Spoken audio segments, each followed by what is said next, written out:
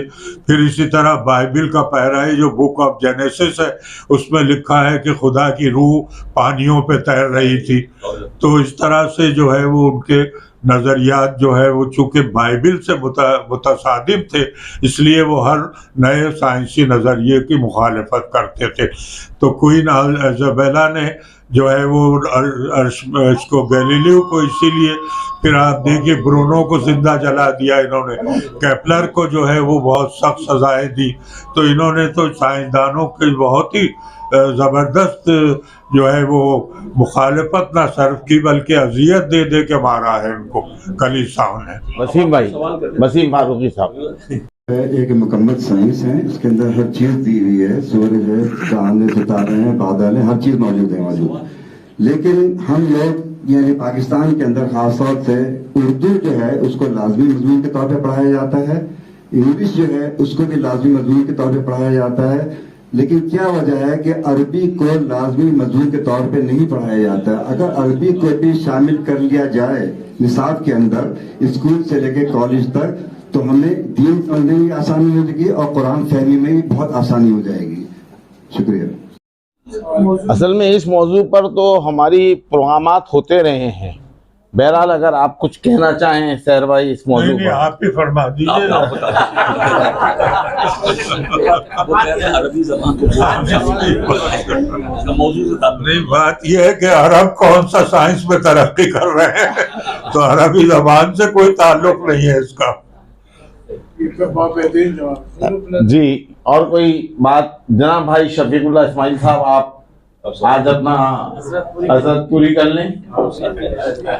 نہیں خیر میں تو خود تیار نہیں تھا سوال کے لیے، اور سوال کوئی نہیں ہے، صرف آپ سے التماس ہے اور تمام حاضرین سے بھی کہ میرا بچہ جو ہے وہ سائنس تو پڑھتا ہے اور بہت اچھا پڑھتا ہے، اس کا ادب سے کوئی تعلق نہیں ہے، اور ادب کے لیے اس کو مجبور بھی کیا جائے تو وہ اس مجبوری میں نہیں آتا، اس بھرے میں آتا ہی نہیں، ہمارے کسی روب میں نہیں آتا. ایسی کیا کوشش کی جائے, کس طرح کا ماحول بنایا جائے, ہم سب مل کے آپ کی سربراہی میں کیا کیا جائے کہ وہ بچہ آج جو سحر انصاری ایک بات کر رہا ہے کہ ادب اور سائنس ایک ساتھ جڑی ہوئی ہیں, اس کی سمجھ میں بھی آ جائے. تو ایسا کیا کیا جائے؟ میرا صاحب عرض کرتا ہوں, ہمارے ادب کے لوگوں کو سائنس کی کچھ مبادیات سے اور اس کے اطلاق سے ضرور کوئی نہ کوئی تعلق ہونا چاہیے. مجھے کراچی یونیورسٹی میں کمپیوٹر کی کلاس دی گئی کہ وہ سب کمپیوٹر سائنس کے طالب علم تھے, تو میں نے سوچا کہ اب میں ان کو زبان کی تاریخ اور میر تقی میر اور یہ سب بتاؤں گا تو یہ بالکل بھی توجہ نہیں دیں گے. تو میں نے کہا کہ دیکھیے زبان جو ہے اس کو آپ اس طرح سوچئے کہ فونیم اور مارفیم دو چیزیں ہیں. تو فونیم کو آپ جو ہے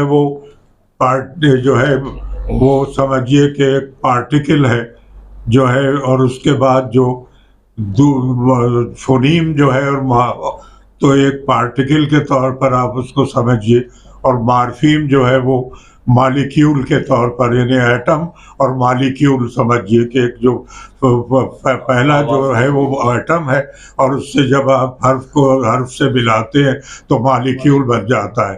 تو انہوں نے بڑی دلچسپی لی اس سے, اور اس کے بعد پھر اکبر الہ آبادی اور اقبال اور سب میں نے ان کو پڑھایا.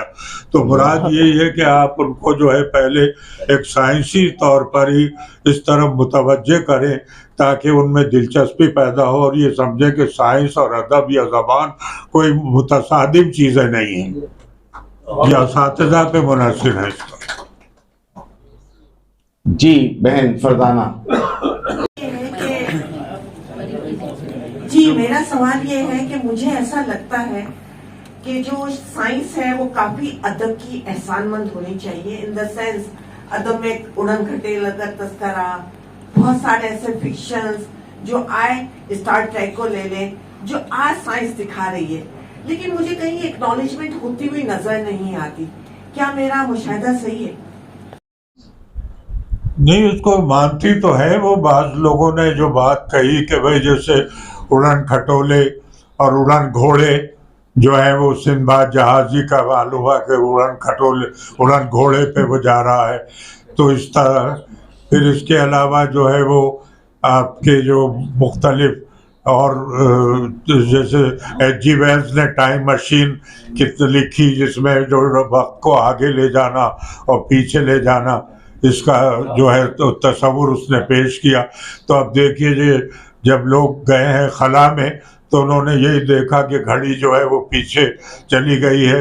تو کانسیپٹ جیسے میں نے عرض کیا کہ سائنس کا پہلا جو دور ہے وہ چاہے ادیب ہوں یا فلسفی ہوں, وہ اسپیکولیٹو دور رہا ہے ان کا, کہ اپنے وجدان اپنے تصور سے انہوں نے اپنے خیالات سے ان چیزوں کو محسوس کیا. اور بعد میں جیسے آپ دیکھیے کہ پوری جو بایونک سائنس ہے وہ پوری پرندوں سے اور جانوروں سے, چمگادڑ سے انہوں نے راڈار کا تصور لیا. تو یہ ہے کہ وہ اسپیکولیٹو پر سائنس آئی ہے, امپیریکل بعد میں آئی ہے. اچھا, ایک بات میں بھی یہ کہنا چاہتا ہوں, آپ اس کی ذرا تصحیح کر دیجیے گا اگر میں کوئی بات غلط کہہ رہا ہوں. سوال ہی ہے یہ, لیکن سوال کے اندر کچھ تقریر بھی ہے. جو منع ہے کرنا, یہاں پر سوال کرنا ہے, تقریر کرنا تو منع ہے. وہ اجازت منع ہے, بغیر اجازت بھی لوگ کرتے ہیں. آپ بھی کر لیجیے. اصل میں سمجھتا ہوں کہ جیسے ایک بیج ہوتا ہے اور اس میں پورا درخت پناہ ہوتا ہے, اسی طرح ادب جو ہے وہ ایک بیج ہے سائنس کا بھی. اور مشاہدات جو ہیں وہ ہم ادب کی صورت میں لے کر آتے ہیں, اور پھر وہ مشاہدات جو ہیں وہ معاشرے کے دوسرا طبقہ جو سائنسی رجحان رکھتا ہے, جو سوچنے کا رجحان رکھتا ہے, وہ اس کو آگے بڑھاتا ہے. تو ہمارے یہاں کیونکہ آج شاید بڑے ادیب بھی پیدا نہیں ہو رہے, اسی وجہ سے ہمارے یہاں بڑے سائنسدان بھی پیدا نہیں ہو رہے. تو شاید میری یہ بات غلط ہو, تو آپ کچھ اس کی وضاحت اگر کرنا چاہیں تو کر دیں. ہاں صاحب، یہ جو ہے یہ تمام دنیا کا جو ہے المیہ یہی ہے کہ اب نہ رشیا میں، نہ امریکہ میں، نہ کینیڈا میں، نہ برطانیہ میں بڑے ادیب پیدا ہو رہے ہیں. جو قابل ذکر ادیب ہیں وہ یا تو فلسطین اور عرب دنیا میں ہیں، جیسے نزار بھی رخصت ہو گئے، نزار قبانی، سمیع القاسم، نازک الملائکہ اور محمود درویش، یہ سب یعنی رخصت ہو گئے، لیکن یہ بڑے شاعر تھے. کچھ نام ان کا آتا ہے. لاطینی امریکہ کے کچھ جو تھے جیسے پیبلو نیرودا ہے یا گیبریل میسترال ہے، اس طرح سے جو ہے وہ کچھ ناولسٹ ہیں جو مارکیز ہے، بورخیز ہے، یہ کچھ نام ان کا چلتا ہے. لیکن کسی بھی جگہ دنیا میں اب بڑے ادیب نہیں پیدا ہو رہے ہیں، بلکہ جب نوبل پرائز ملتا ہے تو حیرت ہوتی ہے کہ یہ کیسے مل گیا. جیسے باب ڈیلن جو ہے وہ پاپ میوزک اس کا فیلڈ ہے اور اس کو بھی نوبل پرائز مل گئی. تو اب یہ ہے کہ اس طرح سے وہی انحطاط تو ہے، نہ صرف ہمارے ہاں بلکہ ورلڈ اوور ساری دنیا میں یہ انحطاط محسوس کیا جا رہا ہے. بہت شکریہ. اچھا، آج جو ہے وہ 25واں یہ خطبہ تھا، اور میں اگر 25 کے 25 خطبوں کا جائزہ لوں تو مجھے یہ محسوس ہوتا ہے، میرا ذاتی خیال ہے، اور جو ان خطبات میں ان پروگراموں میں شریک ہو چکے ہیں ان کا بھی خیال ہوگا کہ آج کا خطبہ جو ہے وہ سب خطبوں پہ بازی لے گیا.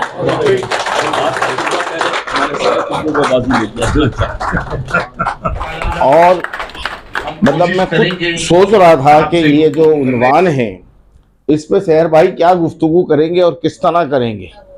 تو مجھ ناچیز تو شاید اس طرف نہیں جا سکا جس طریقے سے انہوں نے اس موضوع کا حق ادا کیا ہے اور جس طرح اس کے دریچے کھولے ہیں. تو میں تمام سامعین کی طرف سے آپ کا بہت ممنون ہوں، اور انشاءاللہ تعالی ہم کوشش کریں گے آپ سے گفتگو کرنے کے بعد کہ کچھ اور ایسے موضوعات پر آپ کو بزم مکالمہ میں زحمت دیں. تو آپ انشاءاللہ تعالی ہمیشہ شفقت کا مظاہرہ کیا ہے آپ نے، خصوصاً میرے ساتھ، تو میں اس بات کی امید رکھوں گا کہ آپ اس کو قبول فرمائیں گے انشاءاللہ. بہت شکریہ. انشاءاللہ حاضر ہوں گا. آپ کی گفتگو سے اندازہ ہوا کہ میں نے آپ کا اور سامعین کا وقت ضائع نہیں کیا.